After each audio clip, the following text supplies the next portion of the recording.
Amados hermanos, tengan una hermosa y bendecida tarde. Entendemos a los hermanos. Yo llevo como 35 años ante el público y siempre me pongo nervioso, más cuando estoy en Betel de Fasicía. Y es un nerviosismo emotivo, de alegría. Es como aquellos perritos chihuahueños cuando encuentran a sus dueños empiezan a temblar. Así hago yo cuando lo veo a usted, cuando veo a esta creciente iglesia. Me emociono mucho y a veces se me traba la lengua al expresar, pero la palabra no es así. La palabra llega hasta lo profundo de nuestro ser y estoy convencido de que todos los que estamos aquí sabemos lo que estamos haciendo. Si usted no sabe lo que está haciendo, yo lo invito hoy a que lleve ese conocimiento de que nosotros cantamos, ofrendamos, asistimos, pasamos acá, nos metemos en algún grupo, tocamos un bajo, como hacía nuestra hermana, porque tenemos esa convicción a quién le estamos haciendo. No es simplemente una participación. Mi presencia aquí no obedece a una simple invitación, no, sino conlleva esa adoración al Altísimo Dios, que demostró su amor hacia usted y hacia mí a través de Cristo Jesús. Lo invito, mi amado hermano y hermana, a que abra su Biblia y que busquemos juntos el libro de Hebreos, y vamos a leer en el capítulo 10, Hebreos capítulo 10, los versículos del 12 hasta el versículo 22. Hebreos 10, 12 al 22. Al encontrarlo se pone de pie. Repito, parte de nuestra, no liturgia, sino nuestra adoración al Señor es eso. Definitivamente cada cristiano viene acá a adorar a su Dios, como cuando va el joven al estadio de fútbol cuando juega su equipo favorito. Lleva trompetas, hace bulla y todo, grita. A veces nosotros venimos aquí con desgano. Póngase de pie, hermano. La otra vez, eso no me gusta, ir al culto. Pero espero que dejemos eso de lado. Dice la palabra: pero Cristo, habiendo ofrecido una vez para siempre un solo sacrificio por los pecados, se ha sentado a la diestra de Dios. De ahí en adelante, esperando hasta que sus enemigos sean puestos por estrado de sus pies. Porque con una sola ofrenda hizo perfectos para siempre a los santificados. Y nos atestigua lo mismo el Espíritu Santo, porque después de haber dicho: este es el pacto que haré con ellos después de aquellos días, dice el Señor, pondré mis leyes en sus corazones y en sus mentes las escribiré. Añade: y nunca más me acordaré de sus pecados y transgresiones. Pues donde hay remisión de estos, no hay más ofrenda por el pecado. Así que, hermanos, teniendo libertad para entrar en el lugar santísimo por la sangre de Jesucristo, por el camino nuevo y vivo que Él nos abrió a través del velo, esto es, de su carne, y teniendo un gran sacerdote sobre la casa de Dios, acerquémonos con corazón sincero, en plena certidumbre de fe, purificados los corazones de mala conciencia y lavados los cuerpos con agua pura. Padre, en esta hora, una vez más, gracias te damos. De veras quisiéramos y deberíamos tener más palabras para externar lo que en nuestro corazón está lleno, por entender ese amor con el cual tú nos amaste. Pero tu misma palabra nos dice que nuestra mente no puede alcanzar a entender ese alto amor tuyo, tan grande que no podemos ir por encima de él. Y así, cuestiones que en el lenguaje humano nos dice que no podemos comprender. ese gran amor tuyo. Por lo tanto, te alabamos, te glorificamos y te damos gracias porque a pesar de lo que somos, nos amaste en gran manera y estamos aquí como muestra de nuestra correspondencia a ti, a ese gran amor tuyo. Gracias te doy por la vida de cada uno de tus hijos presentes, desde el más pequeño hasta el más grande. Gracias por esta comunión que tenemos en Cristo Jesús. Sobre todo, gracias por tu Hijo Jesucristo, quien nos dio la salvación eterna.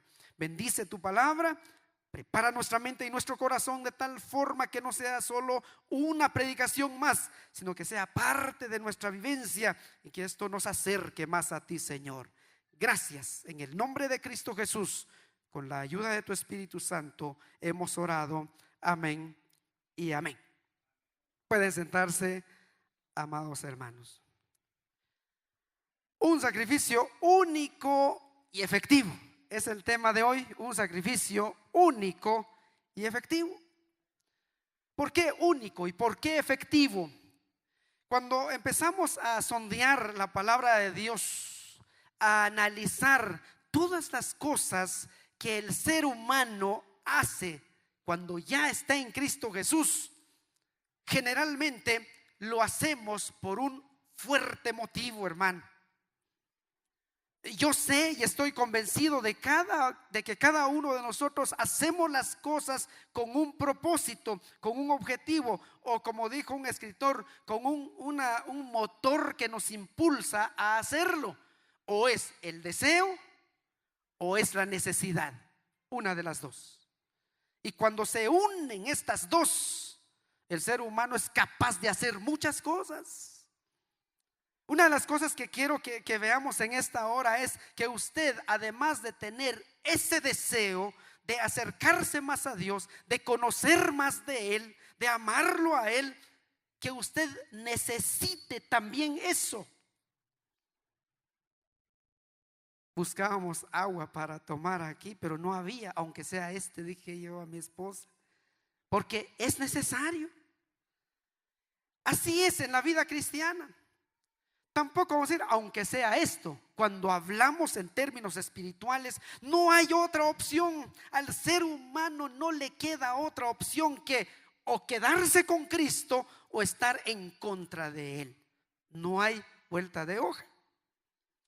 En esta hora vamos a ver entonces, o en este momento vamos a ver el resultado de ese sacrificio efectivo y único que trajo la muerte de Cristo. ¿Por qué único? No hay otra. ¿Por qué efectiva? Porque con una sola dosis usted queda curado. Y vamos a ver algunas cuestiones muy importantes en relación a esto. Si vamos al versículo 12, es lo que dice: habiendo ofrecido una vez por siempre. Y todo esto trajo como resultado esa hermosa salvación suya y mía, la cual nos hace cantar ahora, y espero que así cante usted, con sumo gozo, con una alegría no pasajera ni impulsada, sino porque usted tiene esa convicción y ese gozo de que usted ya ha sido salvado. Y vamos a hablar sobre esto ahora. Cuando hablamos de salvación, se cuenta de una niña que le preguntaron: ¿qué es esto? Y ella contestó: he sido liberado de la pena del pecado. Estoy siendo liberado por su poder. Y un día me veré liberado de su poder. Hablando acerca de esa obra que Cristo hace en la vida del ser humano. Desde el momento en que usted y yo aceptamos a Cristo, no nos volvimos evangélicos. Porque allá afuera es lo que ve la gente, y algunos adentro creen ese término: es que soy evangélico, soy evangélica. Yo le digo en esta tarde que usted es hijo o hija de Dios si usted ya aceptó a Cristo. Por eso en varias ocasiones hemos dicho: no es cambio de religión. Hay algún católico entre nosotros, decimos: no es cambio de, es que ahora soy católico y me voy a la Betel y me vuelvo evangélico. No es así. Y eso que quede claro. ¿Por qué mencionamos este tema? Porque el centro del culto ahora, de nuestra actividad cúltica, dicen los escritores, es esto: recordar la muerte de Cristo Jesús. Y es importante, hermanos, que tengamos presente siempre, porque esta es nuestra Pascua. ¿Se acuerdan la última vez que prediqué aquí, cuando hubo Santa Cena también? La Pascua que celebraban los judíos. Y en esa celebración fue cuando Cristo también fue crucificado. Y Él dijo: esta es ya nuestra Pascua. Cristo es nuestra Pascua, decía el apóstol Pablo, que ya fue sacrificado como Cordero de Dios, inmolado, como hacía la lectura nuestro hermano al iniciar. Ese es el motivo que nos une para alabar al Señor, y que no es un culto más, que sea algo más que un culto. Por eso a veces cuando hablamos con los programadores de los cultos, a veces nosotros queremos hacer según nuestro deseo de un programa, pero no es un simple programa, hermanos. Alguien decía en una ocasión, cuando programamos cultos así, que sea el único, el culto especial, para que los hermanos al salir deseen regresar otra vez. Pero a veces nosotros hacemos nuestros cultos porque quizás hemos perdido ese enfoque del por qué nos reunimos, del por qué asistimos a una cierta actividad. Ahora, ¿por qué salvación? ¿Ya? ¿Por qué Cristo vino? Pues podemos decir que el pecado o la desobediencia ha sido la causa de todo lo malo que ha marcado o ha teñido, le digo yo, la vida del ser humano. Pero también fue la causa de la intervención de Dios en la historia humana. ¿Por qué hablamos de salvación? Porque Cristo vino por una causa, porque el hombre desobedeció, y eso lo sabemos. Y la palabra pecado es igual a desobediencia. Todo lo que es adulterio, fornicación, mentira, robo, etcétera, son manifestaciones del pecado. Y en algún momento aquí lo he declarado: el pecado es desobedecer. Y la palabra pecado en el original significa fallar al blanco. Creo que todos entendemos que es un blanco, ¿verdad? Son círculos y en el centro hay un blanquito, ¿verdad? Lo que nosotros tenemos que apuntar. Y nadie, por muy filósofo, muy religioso, por muy millonario, por muy bueno, bonito que sea, en su calidad humana, nadie ha podido dar en el blanco. Todos fallamos. Y por eso hubo una condenación, y hay una condenación. Romanos, Pablo dice en una de las cartas que escribió a los romanos, decía él que la paga del pecado es muerte, y el pecado ha enlutado, ha separado al ser humano de su Dios. Y por esa causa fuerte vino Dios interviniendo en la historia humana, y esto es a través de su Hijo Jesucristo, quien como lo más grande e incomparable manifestación de amor de Dios, escribo yo acá, para el ser humano, hizo posible con su muerte, su resurrección, la salvación eterna para todo aquel que en él cree. El versículo 12 dice: porque Cristo, habiendo ofrecido una vez para siempre un sacrificio, aquí trae a colación lo que se hacía en el Antiguo Testamento. Porque en el Antiguo Testamento habían sacerdotes y tenían que ellos sacrificar animalitos, y eso ya lo hemos hablado, eso ustedes ya lo saben. Si no, les recuerdo. Por ejemplo, si usted pecó hoy y si usted quiere quedar bien con Dios, usted trae o un cordero, o si tiene dinero, un becerro, y si es muy pobre, un par de tortolitas, o si es extremadamente pobre, un puñado de trigo así molido, y con eso se hace el sacrificio. O sea, una forma viable, pero eso no quitaba los pecados. Y se nos ha enseñado en base a la palabra que eso solamente cubría los pecados. Por eso actualmente nosotros, al celebrar la cena, hermano, no lo hacemos para que Dios nos perdone nuestros pecados. Lo he dicho en varias ocasiones: la cena del Señor no me hace más santo, sino yo participo porque he sido ya santificado por la fe en Cristo Jesús, y por eso puedo participar. No me hace más cristiano, ya soy cristiano. No me da más unidad, estoy en unidad. No me da más comunión, estoy en comunión. Por eso puedo participar, porque la obra que Cristo efectuó en la cruz del Calvario trajo una salvación eterna. Entonces, cuando hablamos de salvación, en esta base, en este sacrificio que Cristo hizo, esa salvación lo vamos a ver en esta tarde en tres áreas. La salvación como plenitud, ese término sosein le dicen, significa sanidad, ¿ya? Y cuando hablamos en un término espiritual, usted y yo sin Cristo estábamos enfermos en el pecado. ¿Se acuerdan aquella parte de la palabra que dice que delante de Dios nosotros somos como una llaga podrida? Desde la coronilla de la cabeza hasta la punta del dedo gordo, no hay nada bueno en el ser humano. Es más, cuando hablamos al respecto, y si vamos a ver Jeremías 17:9, ahí nos dice que el corazón es engañoso, es perverso. ¿Quién la conocerá? Y es interesante el significado de estas dos palabras. La palabra engañoso en el original significa torcido. No es posible arreglarlo. Humanamente no se puede. Y la palabra perverso significa incurable. Aunque usted vaya a tratarse psicológicamente con alguien, o vaya a un psiquiatra, o un, qué sé yo, alguien que trabaja con la mente, o busque el mejor doctor, usted no puede, yo no puedo, porque la parte espiritual nadie lo puede atender, solamente Dios a través de Cristo Jesús. O sea que cuando hablamos de salvación, el resultado perfecto del sacrificio de Cristo es que alcanzó una salvación que trae sanidad al ser humano.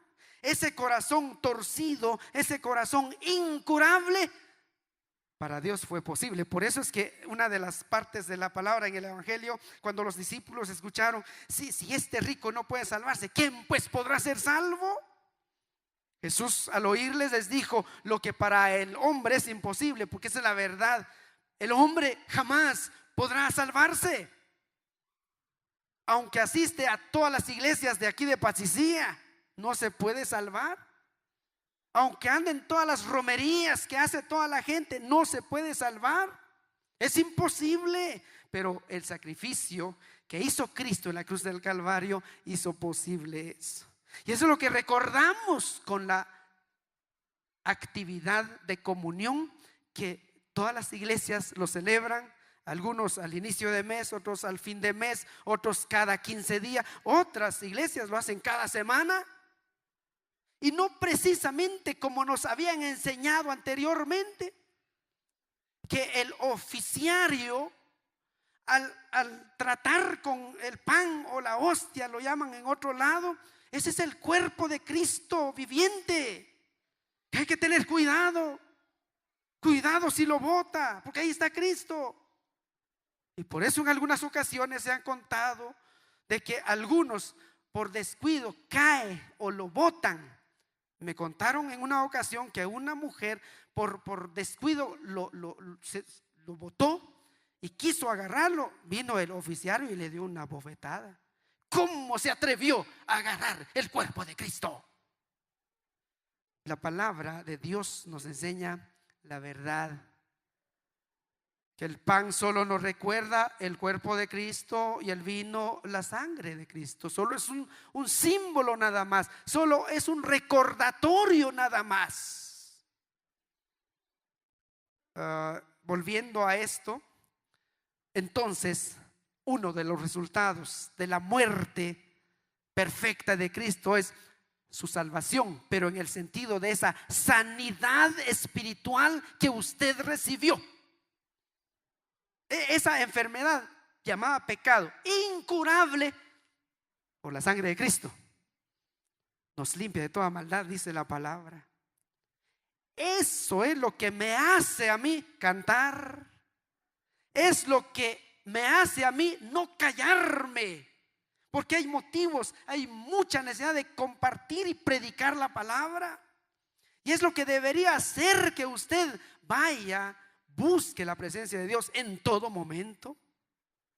Porque cuando uno tiene el deseo o la necesidad, hace grandes cosas, dije anteriormente. Entonces, cuando hablamos de salvación, la salvación entonces que nos trajo Cristo es esa salvación que se llama como plenitud, que se refiere a una sanidad física, pero también espiritual, según Marcos 5, 28, 34 también. Y cuando se habla de ser salvo, significa alcanzar esa sanidad e iniciar una relación correcta, tanto con Dios como con uno mismo, con los demás, aún con el entorno, hermanos.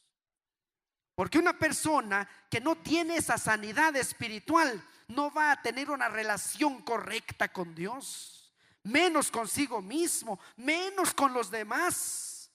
Pero un hijo de Dios, uno que ya nació de nuevo, ya está sano, ya es saludable. Su mente ya no es como la mente de antes, porque dice la palabra que nosotros en Cristo ya tenemos la mente de Cristo. Usted y yo deberíamos pensar como Él, vivir como Él, es más, hablar como Él.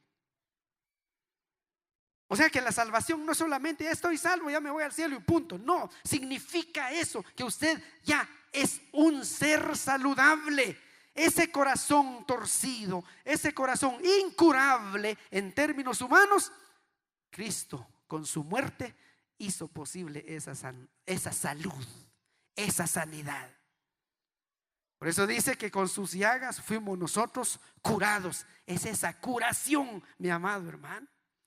Con razón nuestros muchachos, nuestras señoritas, cuando han nacido verdaderamente de nuevo, son aquellos jóvenes, aquellas señoritas que no pueden quedar callados. Ellos quieren servir al Señor, quieren cantarle al Señor. Y cuando fallan y cuando pecan, hay una conciencia. Alguien dijo sobrenatural, pero nosotros decimos el Espíritu Santo los redarguye y vienen y se arrepienten y retoman el camino, porque ya tienen esa salvación. En ese término, su corazón ya ha recibido una sanidad. Entonces, solo aquel que está sano siente el ataque de una enfermedad. El que está enfermo, aunque venga otra enfermedad, de todas maneras ya se acostumbró a estar enfermo. Pero uno que es sano siente, percibe. Eso es el punto. Cuando uno es verdadero hijo de Dios, cuando peca, no está tranquilo, no va a estar tranquilo. Y muchas veces lo he dicho aquí, hermanos. A veces cuando es Santa Cena dicen no, hoy no voy porque hoy es Santa Cena y no estoy bien. Y si de casualidad se le olvidó que es Santa Cena y vio que estaba hermano Jerónimo, entonces es Santa Cena. Y vio que estaba la mesa acá, ahora me hago el dormido. Cuando pasan los diáconos, los ancianos, algunos llegan a ese extremo, ¿ya? Pero sabe, hermano y hermana, yo lo he dicho siempre, ¿por qué se queda en ese estado de enfermedad? ¿Por qué no recibe de parte de Dios esa sanidad? Es fácil, dice Juan en una de sus cartas, que si confesamos nuestros pecados, ¿qué hace Dios? Él no dice, no, fallaste, no te quiero acá. No, dice, Él es fiel y justo para perdonarnos y limpiarnos de una, de dos o de tres, de toda maldad. Aproveche, hermano. Hoy es triple, dijo uno ya. Aproveche. No permanezca en ese pecado. Bien, volviendo al versículo, dice el 13: de ahí en adelante, esperando hasta que sus enemigos sean puestos por estrado de sus pies, porque con una sola ofrenda hizo perfectos para siempre a los santificados. O sea, Dios nos declaró en Cristo Jesús que somos perfectos. Por eso tiene razón la niña cuando dice: he sido liberado de la pena del pecado. Ya no estamos bajo esa pena. Y en el presente estamos siendo liberados de su poder, porque el pecado quiere apoderarse de usted y de mí. Pero con la ayuda del Señor somos liberados. Pero llegará un momento en que usted y yo nos veremos liberados completamente de su poder cuando salgamos de esta tierra. Mientras tanto, hermanos, la invitación, por eso está ese versículo 22, acerquémonos con corazón sincero. Y es interesante esa exhortación y este llamado y esta invitación que nos da esta palabra. Pero en base a esa sola ofrenda, una nada más. Cristo no tiene que morir cada día, cada culto, cada santa cena. Nosotros aquí, para nosotros, le he dicho siempre y he sido claro al decir, esta es la Semana Santa del cristiano. ¿Y por qué no decir más bíblicamente, es la Pascua del cristiano? Y no vamos a inmolar nuevamente al Cordero, ya fue inmolado en la cruz del Calvario. Aquí solamente nos acordamos de que Él dio su vida por usted y por mí. Por lo tanto, es digno de recibir la honra y la gloria por parte suya. Amén. Ahora, es interesante lo que sigue el versículo 15 de Hebreos 10. Dice: y nos atestigua lo mismo el Espíritu Santo, porque después de haber dicho, este es el pacto que haré con ellos después de aquellos días, dice el Señor. Esos son los días. Estamos en esos días. Pondré mis leyes en sus corazones y en sus mentes las escribiré. Es interesante. Las leyes de Dios, la ley divina está en su mente, está en su corazón. Por lo tanto, eso es el parámetro o el lineamiento que usted y yo debemos de seguir para seguir agradando a nuestro Dios. Y este es el resultado de la muerte de Cristo en la cruz del Calvario. Y dice el versículo, pues el versículo 17, note, es algo interesante, es algo que más que emocionarle a usted, debería pegar un grito o un brinco de alegría o de gratitud por lo que sigue. Lea del 17. Yo quiero que toda la iglesia lea el versículo 17. ¿Qué dice el versículo 17, hermanos? A la cuenta de 3. 1, 2, 3. Dice: y añade: y nunca más me acordaré de sus pecados y transgresiones. ¿No le emociona eso, hermano? ¿Por qué vino usted al culto hoy? Pues es domingo, ¿verdad? ¿Usted por qué vino? Es que yo tenía que recoger la ofrenda, tenía que cantar, como el grupo fue invitado. Espero que no sea así. Espero que su motivo sea esa convicción total, esa alegría, esa gratitud que esté llena en su corazón al saber esta verdad, que jamás Dios se acordará de sus pecados y de sus transgresiones. O sea que nuestra reunión no es una reunión religiosa nada más, no es por llenar una membresía o por quedar bien con alguien, sino porque alguien hizo bien a nosotros, hermanos. Entonces estamos llamados, exhortados para alabar su nombre. Si usted ha sido uno de esos cristianos que ha estado más o menos solo quejándose, se mantiene, por favor, hermano, solo con esto usted debería pegar un brinco de gratitud, cambiar de actitud y de conducta, porque el sacrificio que Cristo hizo en la cruz del Calvario fue única y perfecta y completa. Ahora sigue diciendo este versículo, el 18, pues donde hay remisión de estos, no hay más ofrenda por el pecado. O sea que la salvación que Cristo efectuó por nosotros es una salvación liberadora. Nos liberó de la condenación que había sobre el ser humano. Eso debería llenarlo de gozo a usted. Deje de ser evangélico, hermano y hermana evangélica. Sea cristiano. Deje de ser un cristiano nominal, o sea, de nombre. Séalo genuinamente. Identifíquese plenamente con Cristo. Si usted ya aceptó a Cristo, si usted ya nació de nuevo, usted ya ha sido liberado, liberada. ¿Por qué vive como que estuviera esclavizado todavía al pecado, al mundo y a otras cosas? Porque dice la palabra que si el Hijo os libertare, ¿qué dice, hermanos? Seréis verdaderamente libres. Pero ¿cuántos de nosotros andamos todavía con grilletes en los pies y sin libertad? Viva esa libertad en Cristo Jesús. Alabe su nombre, sírvele, órele a Él, ofrende, trabaje para Él. Yo lo animo y lo exhorto en base a esta verdad. O sea que la salvación, como resultado de ese único sacrificio e incomparable sacrificio del Señor, es esa salvación liberadora. La salvación es liberación. Eso que les hablaba la vez pasada de una predicación del hexagorazo, ¿se acuerda? Que Cristo lo sacó, lo compró en el mercado, lo sacó del mercado y lo soltó. El lutró, ¿se acuerdan? Lo soltó. Ahora eres libre. Ahora, en esa libertad, usted y yo estamos. La iglesia Betel de Patsicía está.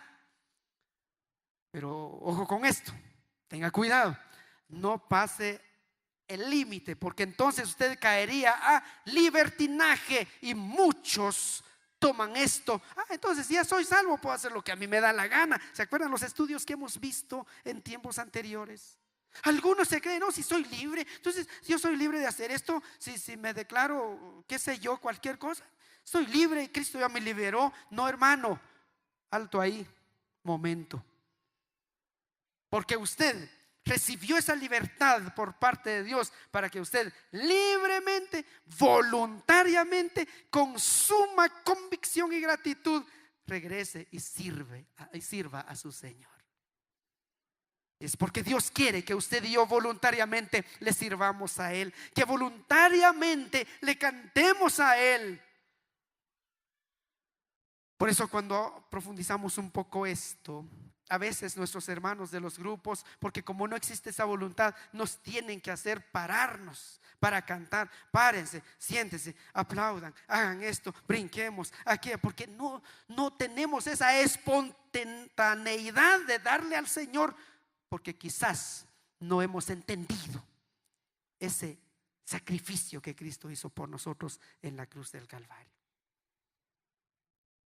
Hay otros versículos que podemos mencionar que respalda todo esto, pero sí entendemos que fuimos liberados, porque donde hay remisión de estos, no hay más ofrenda por el pecado. También, así que hermanos, teniendo libertad para entrar en el lugar santísimo por la sangre de Jesucristo. Esa es una verdad profunda, hermanos.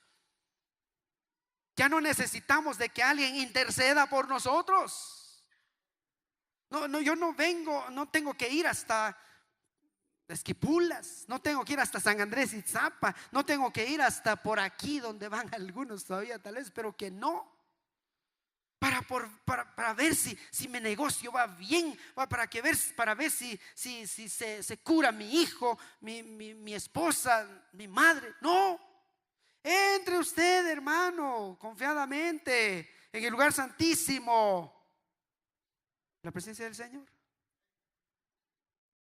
A veces nosotros todavía internamente dudamos de eso, pero aquí la palabra nos dice así. Así que, hermanos, dice el versículo 19, teniendo libertad. Eso, usted es libre, hermano y hermana. ¿Y por qué no aprovecha esa libertad?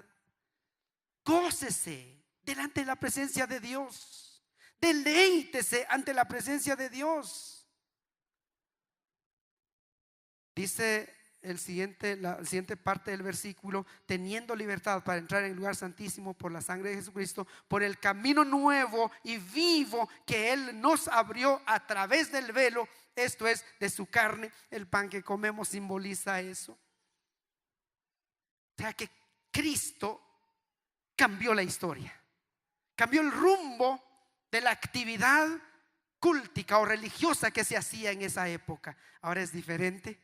Ahora no necesitamos matar a un cordero, no necesitamos sacrificar a Cristo aquí. No, ya fue sacrificado, ya se ofreció una sola vez y un sacrificio fue único, nada más, porque fue completo.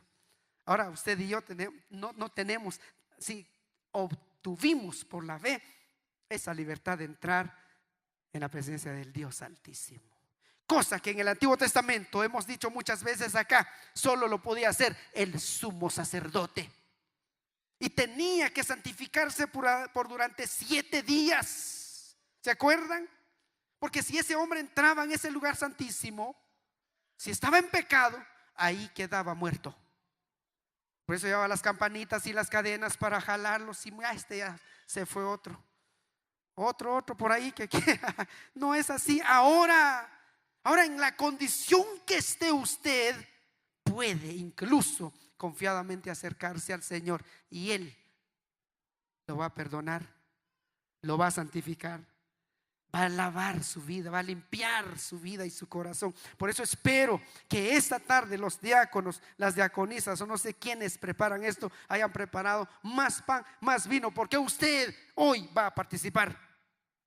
Pero antes esté a cuentas con el Señor. Eso es lo único que la palabra nos enseña.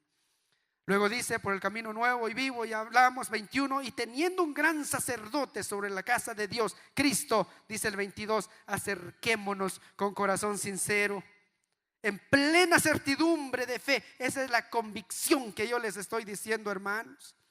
No más o menos, a ver si sí, a ver qué dirá aquel. No, si usted está convencido plenamente, esa dice la palabra ahí, esa certidumbre de fe, ese corazón sincero.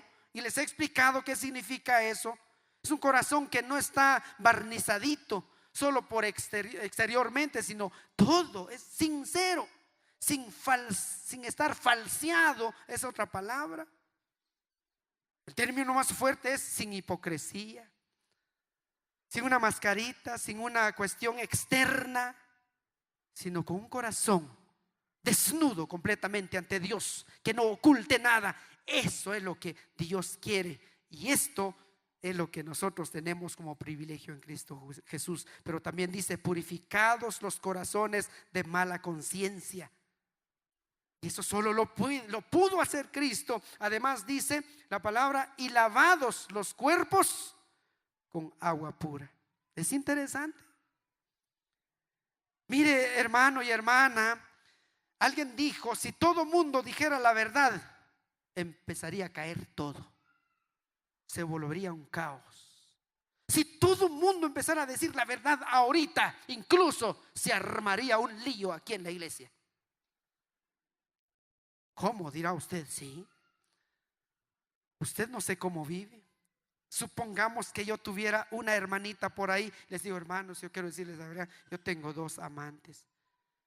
No solo ustedes se alborotarían, mi pobre esposa tal vez agarraría esto y me bajaría puro bocinazo, yo no sé. Solo imagínese eso. Solo con todo lo que se está llevando a cabo en la cúpula del gobierno. Mire lo que está pasando. Razón tenía ese escritor: si todos empezaran a decir la verdad, muchas cosas empezarían a desvanecerse. Pero una cosa, Dios sabe y conoce realmente quién es usted, cómo ha vivido y cómo está viviendo. Y Dios quiere que usted y yo vivamos de acuerdo a la voluntad de Él. Eso es lo que quiere decir un corazón sincero, sin nada falso. Y es lo que quiere Dios.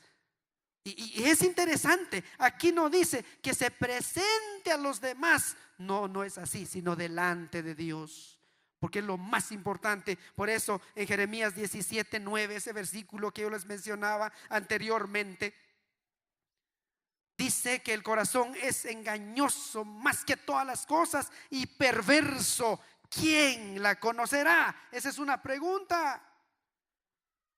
La verdad es: Nadie. Ni el mejor filósofo, ni el mejor psicólogo, ni el mejor adivino no va a poder conocer ese corazón humano.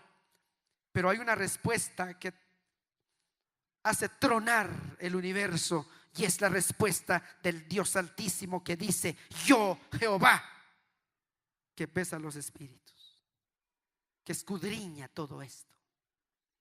Es el único. Y por eso acá no es válido, aunque usted y yo vengamos aparentando algo, no podemos engañar a Dios. Por eso en esta tarde yo le exhorto, hermano, sincérese, no conmigo, no con los hermanos, con Dios. Usted sabe mejor que nadie en qué estado o en qué situación se encuentra. Habla de conciencia aquí también.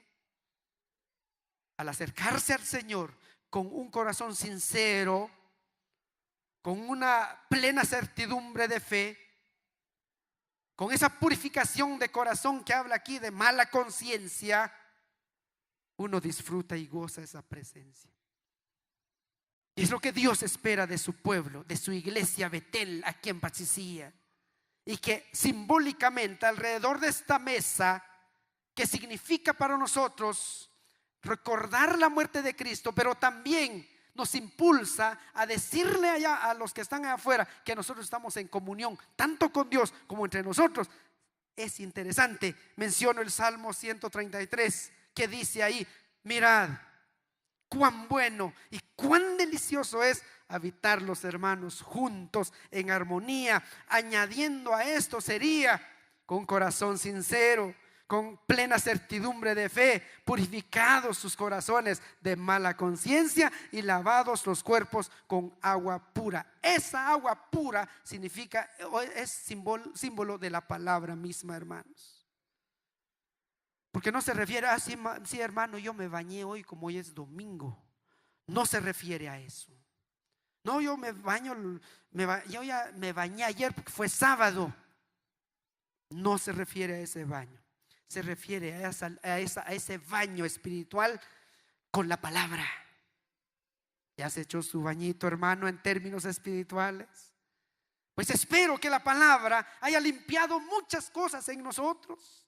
Una mala conciencia, un corazón insincero, un cuerpo ensuciado por el pecado. La palabra es la que lleva a cabo esa obra, mi hermano. Esto es el resultado, ¿ya?, de ese sacrificio único y efectivo de Cristo, nuestra salvación. ¿Por qué? Porque la salvación también es significado de perdón, porque Cristo, o Dios a través de Cristo, nos perdonó. Y la muerte de Cristo en relación a nuestra salvación significa que Él es nuestro representante. Él es nuestro sustituto, según las cartas que escribió el apóstol Pablo. O sea, Él murió en nuestro lugar. Él hizo todo por nosotros. Por esa razón, el apóstol Juan dice: nosotros le amamos a Él. ¿Por qué, hermanos? Porque Él nos amó primero. ¿Por qué está usted acá? ¿Porque es miembro de la iglesia? ¿O porque alguien lo invitó? ¡Qué bueno! Pero que no se vaya solo así como un invitado. Vaya ahora ya como hijo de Dios. Si usted entendió esto, yo le hago la invitación. Pero antes de hacer la invitación a una reconciliación o a una entrega, a un nuevo nacimiento, yo quiero orar. Invito a la iglesia a que ore y que el Señor obre en nuestras vidas. Y si hay alguien en esta tarde quisiera acercarse al Señor con corazón sincero, no le vamos a preguntar qué hizo, qué no hizo, sino vamos a recibirlo con los brazos abiertos para que en esta tarde pueda participar con nosotros. Padre, estás en medio nuestro. Estamos convencidos de eso, porque tu espíritu da testimonio a nuestro espíritu, dice la palabra, que estás en medio nuestro. Te bendecimos por eso, te damos gracias por eso. También te pedimos que nos perdones, porque cuanto más el hombre se acerca a ti, descubre su necesidad de ti, su situación. Por eso, mi Señor, yo quisiera que tú obraras en esta hora. Te pido que obres de una manera muy personal con cada uno de los que estamos aquí, no importando edad ni género, sino la necesidad que tenemos de ti. Padre, tú conoces el corazón y la mente de mis hermanos acá presentes. Todos los que han asistido en esta tarde, tú conoces sus vidas. Por lo mismo, mi Dios, obra en ellos. Si hay alguien aquí, Señor, que no ha aceptado a Cristo como tu Hijo, como su Salvador personal, a tu Hijo como su Salvador personal, yo te pido, Señor, que obres en él ahora o en ella. Y si hay algún hermano y hermana aquí, Señor, que se ha alejado por una situación y quiere retomar esa comunión contigo, acercarse a ti, Señor, ese es su momento. Toca su vida. Y si no fuera así, que tú les des una oportunidad más. Gracias, Padre, por escucharnos. Obra tú, pues, este es momento tuyo. En el nombre de Cristo Jesús, con ayuda de tu Espíritu Santo, oramos. Amén y amén. No quiero bajarme sin dar esa invitación. Si hay alguien aquí que quisiera aceptar a Cristo, que no lo haya hecho antes y que quiere recibir esta salvación en esta tarde por fe en Cristo, puede levantarse o puede pasar, o alguien pedirle a alguien que pase con él, o levantar su mano donde esté, allá arriba. No sé si hay alguien, o acá abajo. Si todos ya han aceptado a Cristo, que la gloria sea para Dios. Pero le doy esos segundos. ¿Habrá alguien que quisiera aceptar a Cristo, recibirlo como su Salvador personal? Si usted tiene y siente esa necesidad, no lo deje, no deje pasar esta oportunidad. Hoy es el día. Si hay alguien, le doy algunos segundos. ¿Habrá alguien que quiera aceptar a Cristo? Que levante la mano. Ya se ha dicho, no es por levantar la mano, es porque se salve, sino porque solo para verlo a usted. ¿Habrá alguien que quiera aceptar a Cristo, que quiera entregarse hoy al Señor? Si todos ya han nacido de nuevo, la segunda invitación es: si hay alguien aquí en esta tarde que quisiera reconciliarse con el Señor, quisiera recuperar esa comunión con el Señor, también le vamos a dar esta oportunidad, porque pueda que sea su último culto, pueda que sea su última oportunidad. Puede aprovechar. ¿Habrá alguien? También digo, si hay alguien, que se ponga de pie, así lo vemos desde acá. Un par de segundos. Si no, ¿hay alguien? ¿Habrá alguien? Véngase, hermano o hermana. Si siente en su corazón esa necesidad y ese deseo, aprovéchelo. Si no, espero que el Señor le dé otra oportunidad. Que Dios añada bendición a su palabra y sean bendecidos todos. Buenas tardes, gracias por la invitación. Que Dios nos bendiga, hermano.